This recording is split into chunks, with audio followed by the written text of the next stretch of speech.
Mastering the art of prime rib cooking. Welcome to our kitchen where today, we'll unravel the mystery of cooking prime rib to perfection. The secret? Timing is everything. Begin with the prime rib at room temperature. For every pound of meat, you'll need to cook for about 15 minutes. Set your oven to 450 degrees. This initial heat blast will seal in those mouth-watering flavors and give the outer layer a crisp texture.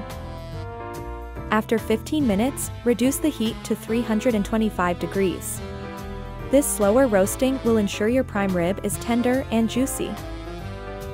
Use a meat thermometer to check its internal temperature. For medium rare doneness, it should read 135 degrees. For medium, aim for 145. Rest your prime rib for 20 minutes before carving. This allows the juices to distribute evenly, resulting in a succulent, flavorful cut. Voila! You've just cooked a prime rib to perfection. With practice, you'll master timing and create a meal that's truly unforgettable.